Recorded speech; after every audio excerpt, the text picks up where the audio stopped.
Hello, Hi, Jay. how are you? I'm doing great. Where are you?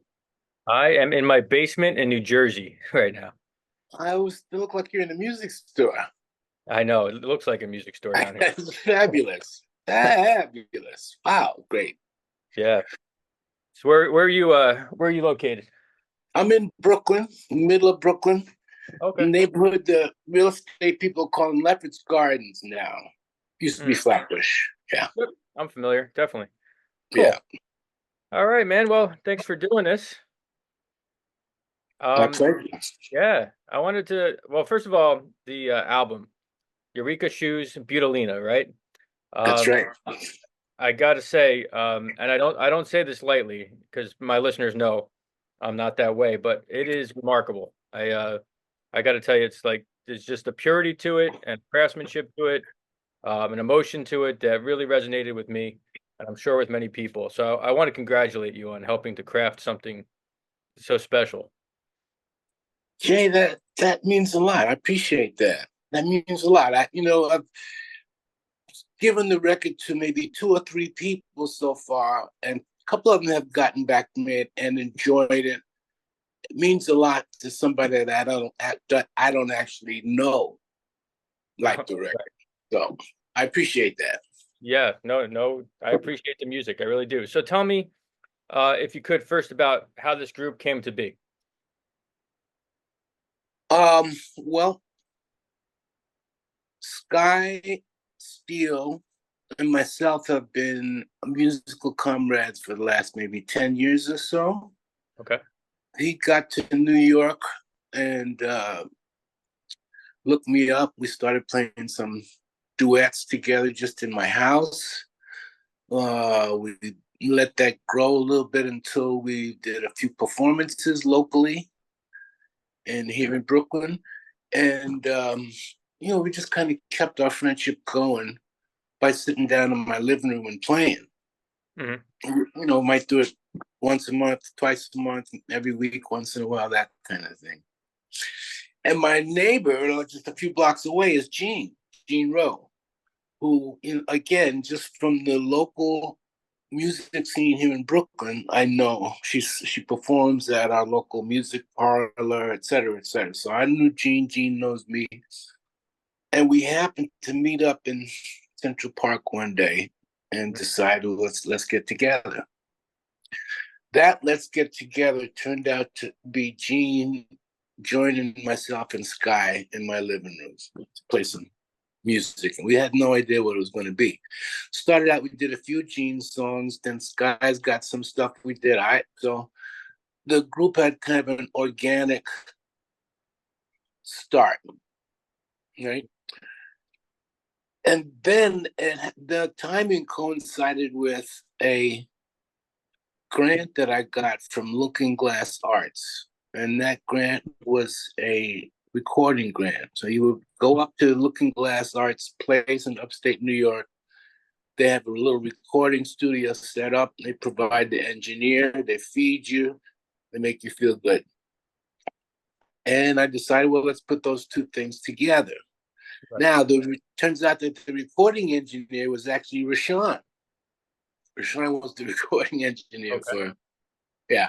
And everybody knows Rashawn's a great bass player. Yeah. So the decision to try to add him and fill out the group a little bit was an easy one. And that's how the group got started. Cool. So, it's a very organic kind of thing. It wasn't even like it just kind of came together that way. Yeah, there was no plan. And the other point of the thing, Eureka Shoes rhymes with the name Marika Hughes. And Marika is the woman that runs Looking Glass Arts, a fabulous cellist as well as the administrator of this artist's retreat compound. Yeah. So is that why you named the group that, or is that sort of coincidence? That's, no, that's exactly why we came to Okay. Eureka Shoes. Yeah, yeah, that was definitely one of my questions there. So in terms of the writing process, I mean, I didn't get the information as to you wrote some songs on this record, right? I did. Which ones are your songs? Do you? I wrote the first song on the record, which is "Don't Ask." Hmm. I wrote uh, "Lost in the Moonlight." I think is on there. Yep. I wrote um, "Beulah Land," Oh, cool. Yeah. and I wrote or collaborated on what's the name of that song? Gosh, I can't remember the names of my own. That's no problem. I want to be, how long, keep walking walkers, go easy. Uh, Everybody, everyone. how long? How long? How long? Yeah, Cool. A little funky acoustic piece there. right. Uh, yeah. And like, so thematically, I mean, the record, it's deep themes that are explored for sure. I mean, even the first track, "Don't Ask," which you wrote, um, it sort of seems to me like it's just kind of explores the concept of asking questions that really have no answers.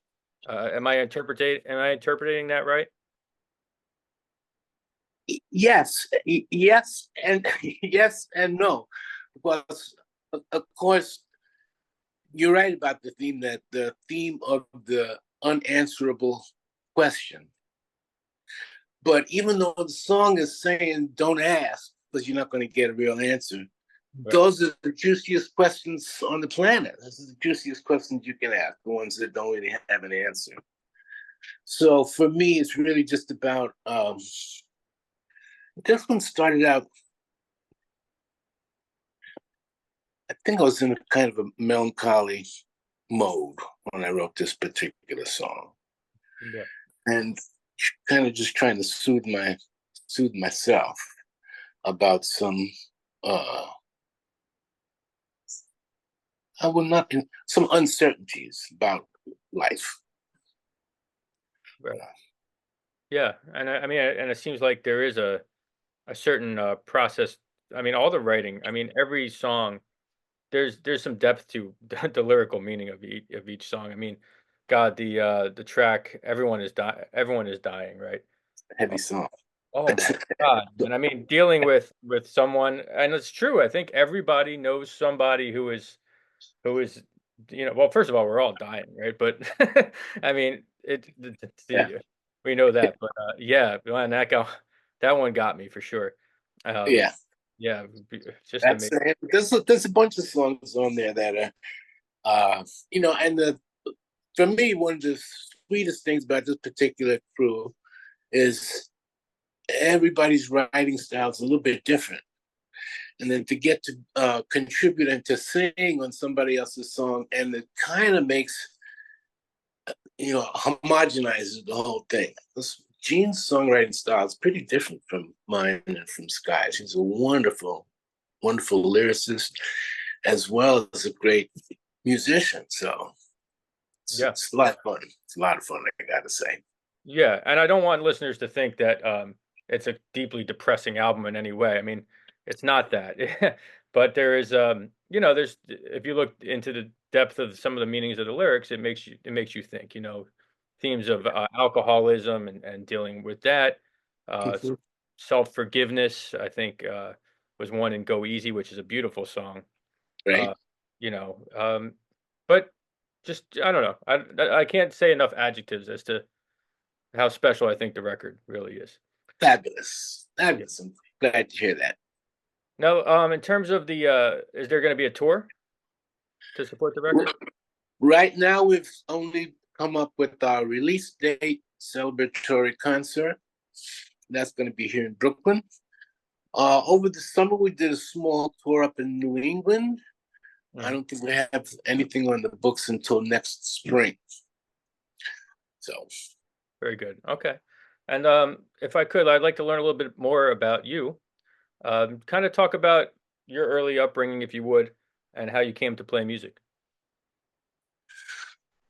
that's a good question. Let's see. I was born in the 50s, 1950. And in those days, maybe some more so than now, it was a regular practice for parents to send their kids off to music school somewhere to learn an instrument. A lot of my friends did that. All my sisters did that. So I can remember sitting around the dinner table, maybe 7 years old, and being asked which instrument I wanted to learn how to play. Only thing, being that young, I didn't know that many, didn't know that many instruments. I knew the ones that my sisters played, and that was about it. We had some records around the house, but I was not in a position to be able to tell which instrument was making which sound.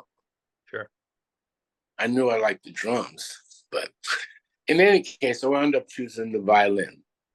And my parents sent me off to the Henry Street Music School down on the Lower East Side of Manhattan. Okay. Yeah, and I would do weekly lessons there. And then when I got into about the fourth grade, they started to give us music classes in the public school. Mm. Yeah, so we had a little orchestra in the public school to play every day. Junior high school, same thing. High School of Music and Art. So all this kind of music I'm getting from the violin teacher and from the school system is classical music or some variation on, the public school sometimes they might have you play the Star Spangled Banner and Stars and Stripes and that sort of thing.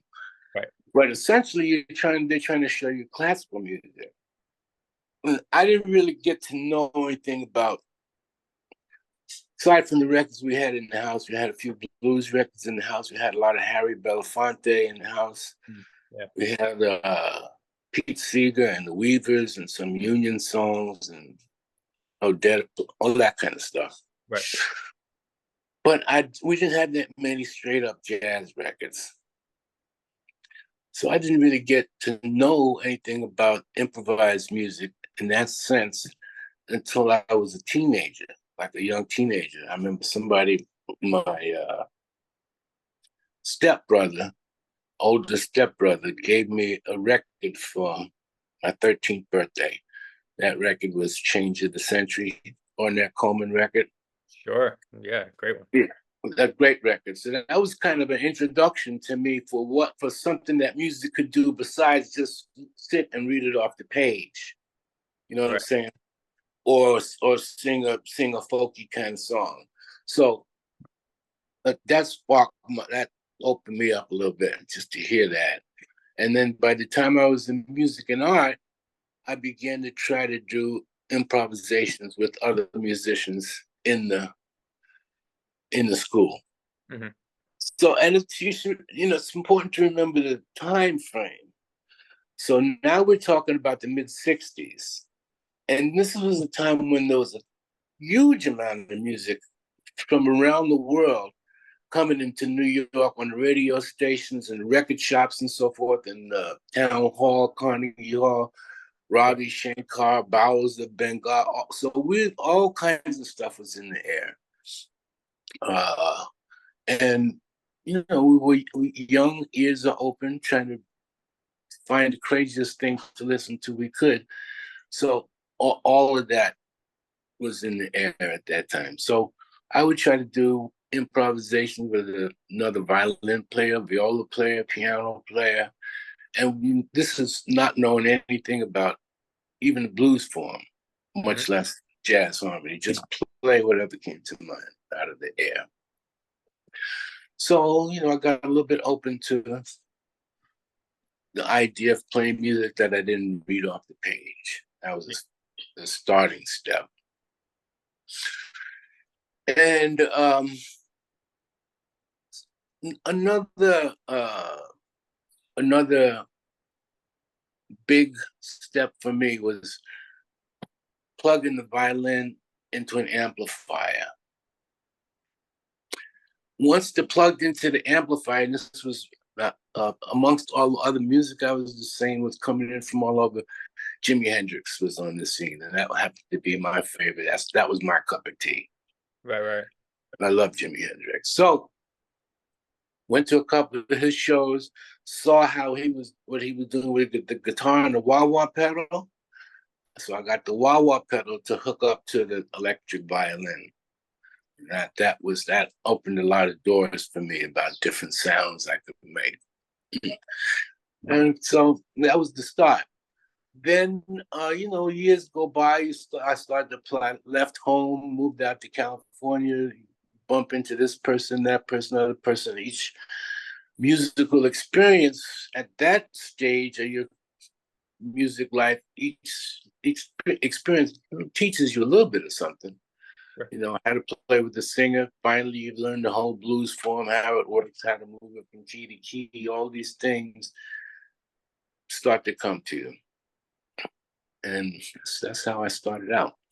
Very cool. So were there any you mentioned Hendrix, who, God, how do you not like Hendrix? I mean, but was there any violin players in particular that you were listening to that inspired you as well? Yes. Let's see. Grappelli, I figured, yeah. it's an old favorite of mine. Sugarcane Harris Mm. was a favorite of mine. Um, what's that? Uh, Gatemouth. Gatemouth Brown, Oh, Gatemouth Brown. Yes, yes. fabulous player. Underrated. Uh, Underrated for sure. Well, he does so many other things. He only pulls out the fiddle once in a while, but Right. he's a great player. Um, right now, I've been listening to a guy named Michael Cleveland. Not familiar. Michael Cleveland is a bluegrass guy, Okay. but on a whole nother level. He's like, woof, all the chops are there, tremendous amount of feeling. It's a lovely thing. Yeah. So over the years, you start to listen. There's been a bunch of great jazz fiddlers, and for my money, I think we're kind of in a golden age right now of improvising violin and viola players. Even in New York, there's like 10 or 12 that are really Yeah. good. Yeah. Yeah. I mean, it used to be definitely more of a rarity, even, when I went for schooling at Berkeley College of Music, I think there was like 5 of them. Right. And Right. out of everyone, Joe being one of them, actually, who surprisingly we went from the record company. Uh, Mm-hmm. we were there at the same time. Didn't didn't know it until we started to talk recently, but that's That's fair. right. Yeah, yeah. I'm sure we've crossed paths and maybe even did some projects together, but yeah, it was very interesting when we kind of figured out Yeah. that timeline. Uh, Yeah. very Yeah. cool. So, if you could talk about your work with James Blood Ulmer and the Odyssey Band, because that's some pretty cool stuff. Excuse me. Um, yes, that is some very cool stuff. James is um, James is just a unique artist and a unique human being. So the things you can do with him musically, or the things he's asking for, the things his music is asking for, are completely different from almost any other person I've played with. I got in that band. Uh, Blood and I had a mutual friend, a drummer named Doug Hammond. I think Doug is overseas now. Okay. Um, but one day I was in Doug's apartment. We were playing some music. Doug got a phone call. It was Blood. They were friends together from Detroit. And Blood said he's looking for a violin player. Just my luck, I happened to be right there. So I went down. We did a few rehearsals together in his loft.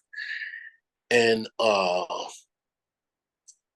the second or third rehearsal, I was in a situation where I didn't have a wah-wah pedal Okay. for the first couple of. About the third rehearsal, I brought the wah-wah pedal in, and the sound I could get with the wah-wah matched up with what he was trying to get at that particular sound that's on the Odyssey record. Hmm. So that was the start.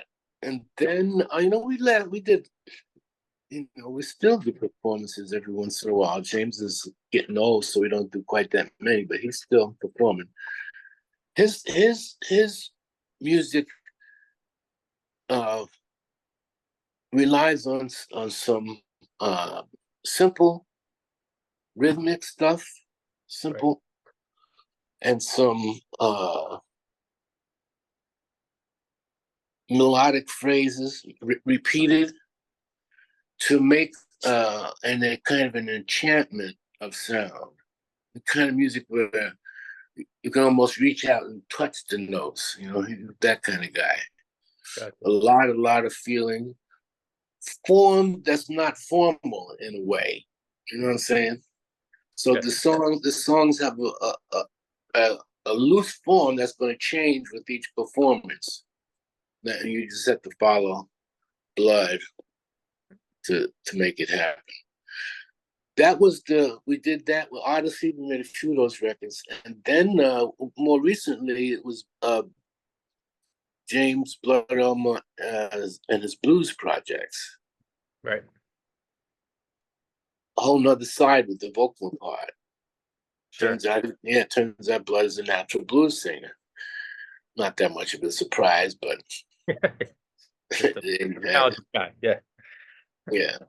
And I feel fortunate to have been in that situation because prior to hanging with making the Odyssey record with James and working with him around the world, my musical career was pretty small, pretty limited. I played local gigs here and there, wherever I was always playing, but I didn't have any body outside of my family that knew who I was.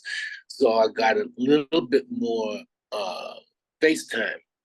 Definitely. Blood was an international artist, and so he was kind of my introduction to the music scene in New York, actually, and to whoever was listening. Cool. Cool. Yeah, and a couple other artists, if I could, I wanted to ask about. You contributed to one of a record I absolutely love, which is Living Colors, Time's Up.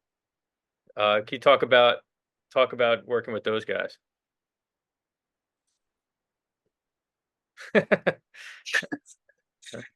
Um, that to me is a great rock and roll band. Great lead singer, burnt the whole thing, the drum, everybody was Yeah. fabulous in the group. Um, they were, those guys are fun to work with. Vernon, I've known Vernon for a long time. We did a bunch of different projects together here and there. Um, I like working with Vernon particularly because he knows what he wants. He's not trying to guess to tell you what to do. And for me, the clearer somebody is to tell me what to do, it makes my part easier, right? Yeah. That band was like that. That band knew what they were doing. They knew where they wanted to go, and everybody had the power to get there. Yeah, that was fun. That was fun recording. Very cool. And then, of course, Cassandra Wilson. Mm-hmm. Talk about that interaction. Cassandra is maybe one of the best musicians I ever worked with, aside from being a great singer. She's a great Yeah. singer and a wonderful musician just in general. Um, kind of just fell into that, into being in her band. She was when she first signed with Blue Note, they asked her to do a demo recording, and she gave them the demo. And they were not that impressed, and they said, "We'll try something else." And that something else was hooking up with the producer who did Blue Light Till Dawn. Oh, what's his name again? I'd have to look, but I know that record well. Yeah. It'll come to me in a while. I'm getting old. My memory is not what it used to be. In any case,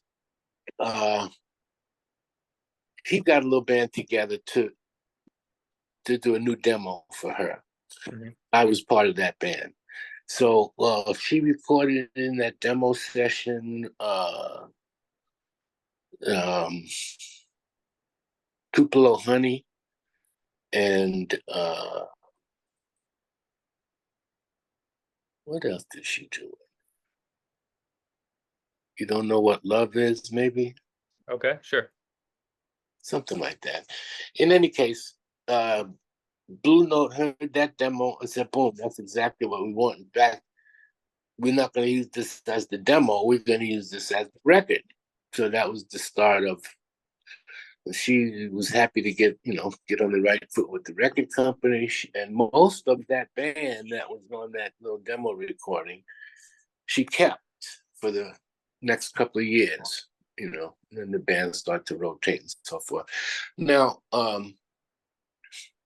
she, like a few diva type artists, not always 100% the easiest person to work with. I got you. There's going to be some head bumping, and there was some head bumping from her and everybody in the band. It wasn't a personal thing. Right. And so for me, it was worth the head bumping because I'm not taking it that seriously. And, we would eventually get over whatever the country Tomps was. Working with her was worth the effort. And from what I hear, she just now started working again, performing again. There was a few years when she was on a hiatus and spending her time down in Mississippi. I think she's back up to performing again. In fact, I know because Lonnie and a couple other people I know just finished doing the show with her. Very cool. Yeah, the results are great. I mean, those records are incredible. Right? Just yeah. And I know what you mean. Singers can be a different type. Hey. And then finally, speaking of singers, well, I got you on the singers. Norah Jones and Billy Joel Armstrong, and you recorded that Everly Brothers. You were on that Everly Oh Brothers. yeah. What do you remember about that project? Because that's a kind of it was a surprising project, to see those two hook up. Yeah, that was a surprise for me too. I got the impression while we were doing the recording that it was Billy's idea, his dream, fantasy, whatever, to make a record with Nora. She agreed, and there we were in the studio doing these Everly Brothers tunes. Whose idea that was, I'm not 100% sure, but I kind of think that might have been Billy Joe's idea as well. But the main thing was that whoever's idea it was to get the thing in the studio, Nora was the one in charge of the final say about what's happening. No. Let's do that again. Okay, good enough. Let's move on. So that was an interesting dynamic. And Nora, being who she is, wonderful musician and singer, yeah, she knew exactly what to do. So I was, to me, it's always interesting to see the power balance between if you got two big stars in the same room. Yeah. The Billy Joe was completely harmonious with what was going on. I didn't have any ego problems, nothing like that. And Nora was right in her element, in control, in the control room, in control. Yeah. It's always interesting when artist, especially an artist like a guy, the lead singer of Green Day, right? Exactly. That steps out of his comfort zone and does a project like that. And I think it worked really well. I was initially a little bit apprehensive because but yeah, it really did he did a great job with it. Yeah.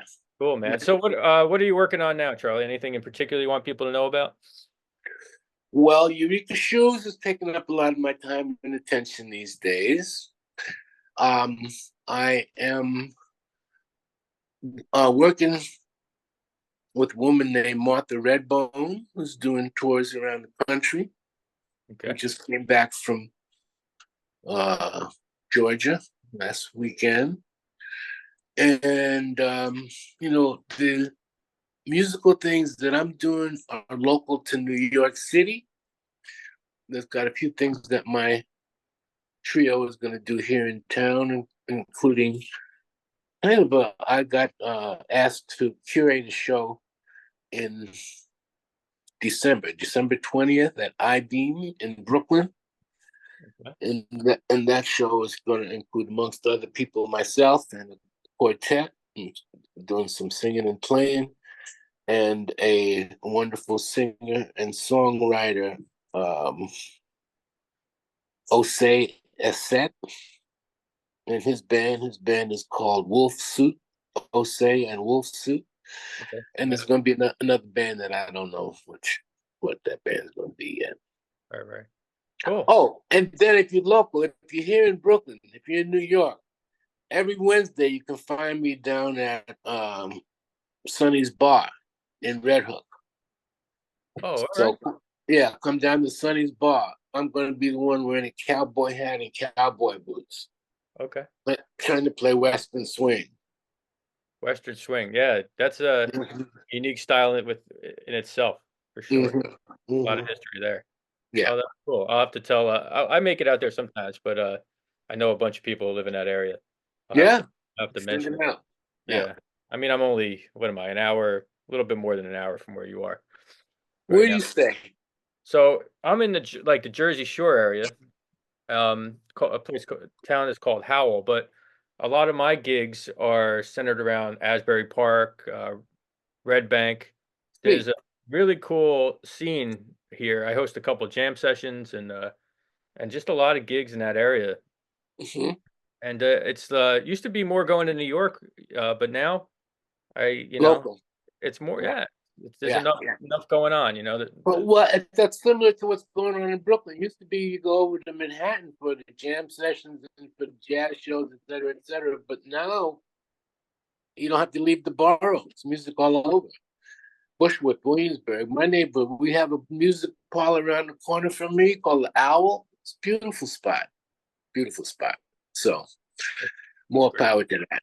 Yeah, man, definitely. All right, did I miss anything? Anything else you want people to know? Jay, I think that was just about it. We did the thing. Yeah, hey, once again, everyone should check it out. Eureka Shoes, Butalina. When is comes out? It's been slowly being released, I think. A couple singles here and there, right? But Couple of singles at a time is the release date in late October and release concert on November 2nd, New York City, Brooklyn, New York, the Owl Music Parlor. excellent. And the record company, I should know the name because I have a record coming out on there. Adjaropa Records. I should Come know how. on, Jay. Well, I have something coming out there next year, so I should know the name, right? Yeah. Charlie, maybe we hook up someday and play some music, man. It was great talking to you. That was lovely. I would like to play music too. Thank you, baby. And Talk take soon. Peace. Bye bye.